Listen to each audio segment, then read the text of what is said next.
स्वागत है आपका आपके अपने YouTube चैनल एग्जाम पॉइंट पर। मैं रोज की तरह आज फिर 6 अगस्त 2025 का करंट्स अफेयर लेकर आया हूँ।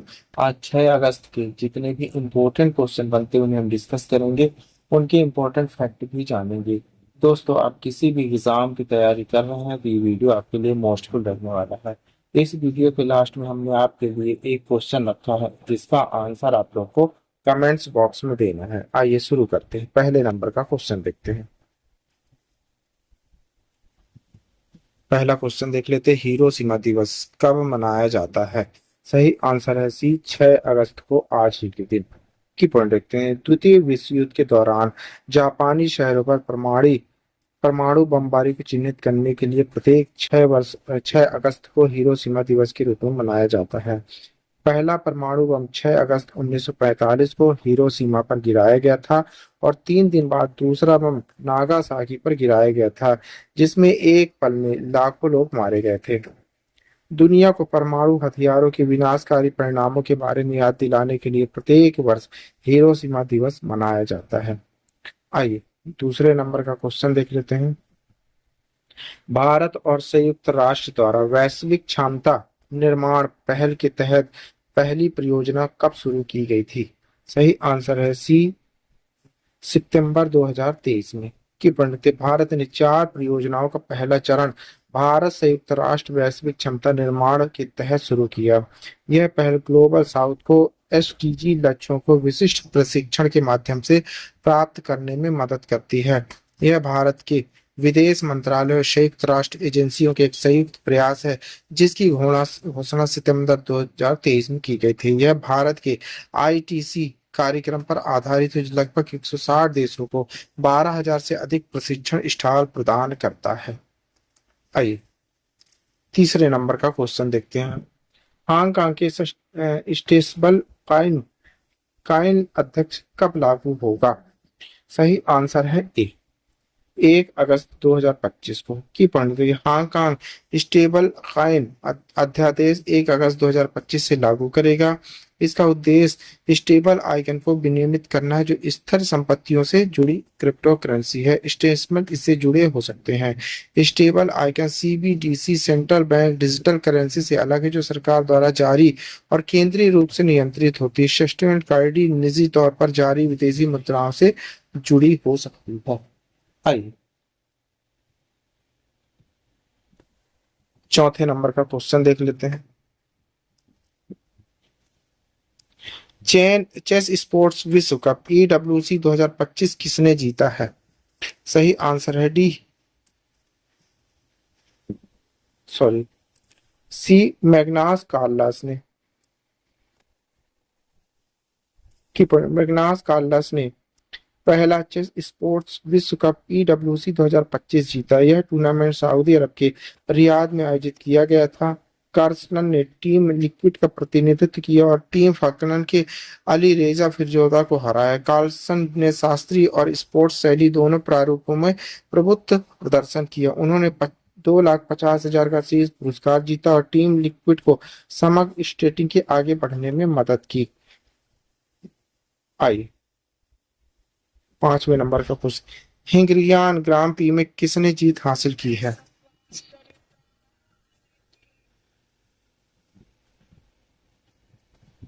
सही आंसर है डी, लैंडो नॉरिस।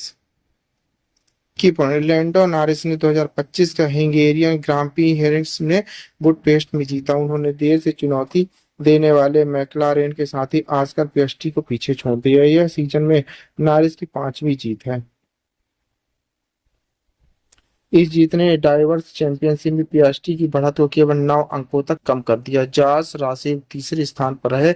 मर्सिडीज के लिए इस परिणाम ग्रीष्मकालीन अवकाश के बाद खिताब के लिए एक रोमांचक लड़ाई तैयार की।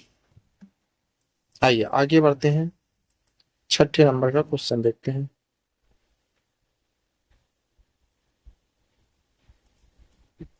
किस रेलवे क्षेत्र ने पाताल पानी कालकुंड विरासत ट्रेन को फिर से शुरू कर दिया है? सही आंसर है भी, पश्चिम रेलवे ने। कि पश्चिमी रेलवे ने संचालन फिर से शुरू कर दिया। 9.5 किलोमीटर गेज विरासत ट्रेन का यह मार्ग पाताल पानी कालपुल लाइन मध्य प्रदेश में है। पहले कम पर्यटकों के आगमन के कारण निलंबित, अब इसे पुनर्जीवित किया गया है। डॉक्टर अंबेडकर नगर एमओ खंडवा खंड स्थित यह लाइन रामगढ़ की पहाड़ी इलाके से होकर गुजरती है। यह यात्रा में घाटियां, जंगल और झरने के दृश्य दिखाई देते हैं, जो इतिहास, संस्कृति और प्रकृति का मिश्रण है। आइए 7वें नंबर का क्वेश्चन देख लेते हैं। आईडीबीआई के चेयरमैन और सत्यम के पुनर्जीवन की एक मनोहर का निधन हो गया। टी एस मनोहरन को किस नागरिक पुरस्कार से सम्मानित किया गया था? सही आंसर है सी, पद्मश्री से। रखते हैं। टी एन मनोहरन आईडीबीटीआई के चेयरमैन और पूर्व सीएआई अध्यक्ष का निधन हो गया। उन्होंने 2009 के घोटाले के बाद सत्यम कंप्यूटर को पुनर्जीवित करने में महत्वपूर्ण भूमिका निभाई। केनरा बैंक के गैर कार्यकारी अध्यक्ष 2015-2020 के रूप में कार्य किया। स्वतंत्र निर्देशक महिंद्रा एंड महिंद्रा और टेक महिंद्रा में थे। वित्त क्षेत्र में उनके नेतृत्व, नैतिकता और लोक सेवा के लिए याद किया जाता है। आई 8वें नंबर का क्वेश्चन देख लेते हैं। भारतीय डाक भुगतान बैंक के आधार आधारित चेहरे के प्रमाणीकरण सुविधा शुरू की गई। इस प्रमाणीकरण सुविधा को किस संगठन के ढांचे द्वारा समर्थित किया गया है? सही आंसर है बी, यूआईडीएआई द्वारा।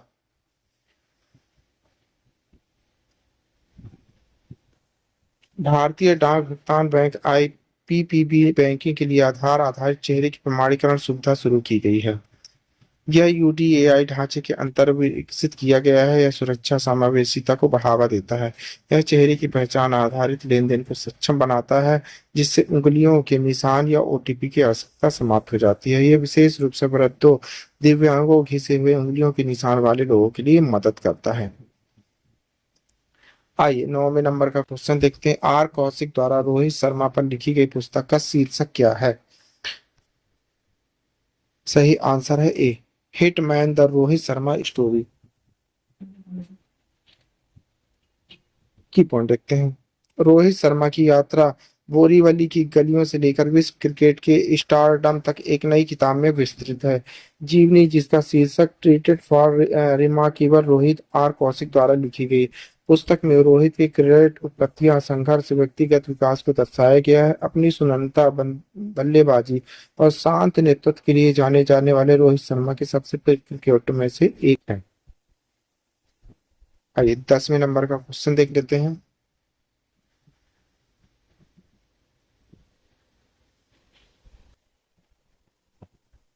एक $200 अरब का अवसर भारत में इलेक्ट्रिक वाहन रिपोर्ट किस संस्था द्वारा जारी किया गया है? सही आंसर है सी, नीति आयोग।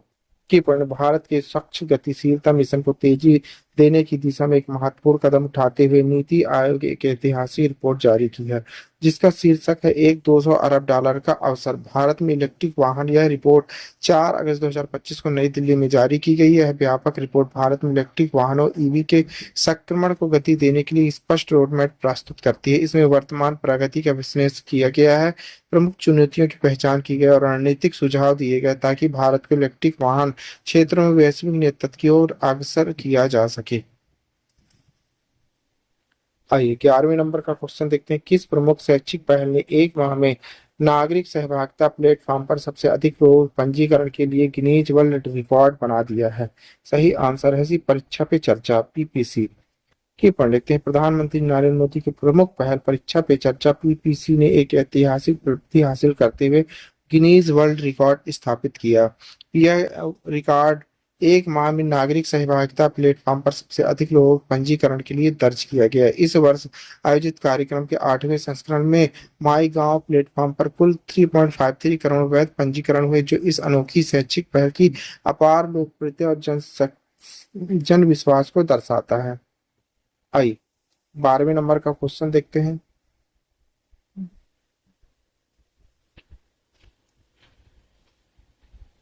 फिच रेटिंग्स ने वित्त वर्ष 2025-26 FY26 के लिए भारत की जीडीपी वृद्धि दर संशोधित अनुमान क्या जारी किया गया है? सही आंसर है सी, 6.3%। की पॉइंट देखते हैं।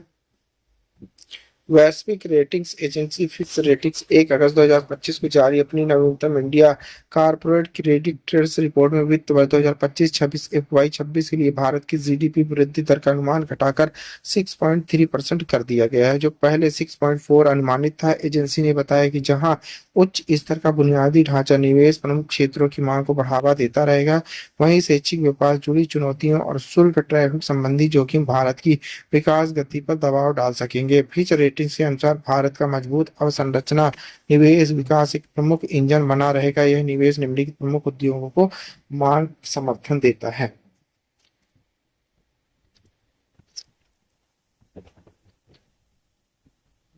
आइए 13 नंबर का क्वेश्चन देख लेते हैं। शिबू सोरेन किस राज्य के 3 बार मुख्यमंत्री रह चुके हैं? सही आंसर है सी, झारखंड।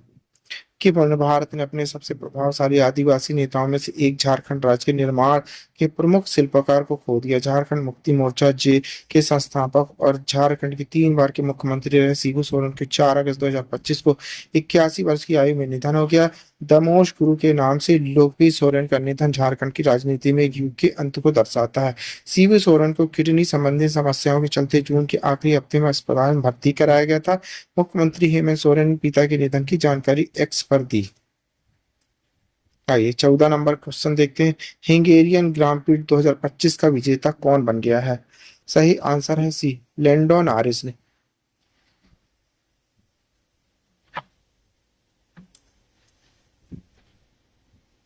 हंगेरियन ग्रां प्री 2025 का रोमांचक फिनाले लैंडो नॉरिस अपने मैकलेरेन टीम साथी ऑस्कर पियास्ट्री की देर रात तक चली चुनौती के पीछे छोड़ते हुए शानदार जीत। बुडापेस्ट हंगरी सर्किट पर आयोजित इस रेस में रणनीति का जबरदस्त खेल, जबरदस्त रोमांच, टायर टायर की टक्कर देखने को मिली, जिससे प्रशंसकों की सीजन की सबसे यादगार रेसों में एक थी।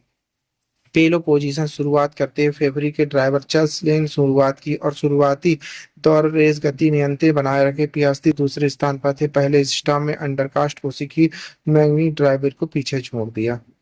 आइए 15 नंबर का क्वेश्चन देख लेते हैं। Chess sports world cup EWC 2015 का आयोजन कहाँ हुआ है? सही आंसर है डी, रियाद।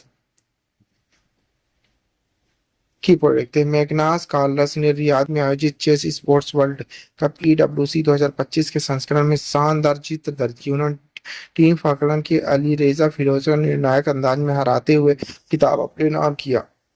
टीम रिक्रूट का प्रतिनिधित्व करते हुए क्लासिक शतरंज की पारंपरिक महारत के साथ साथ स्पोर्ट प्रेरित नए युग में अपनी श्रेष्ठता सिद्ध की और अपने महान करियर में एक स्वर्णिम अध्याय जोड़ा।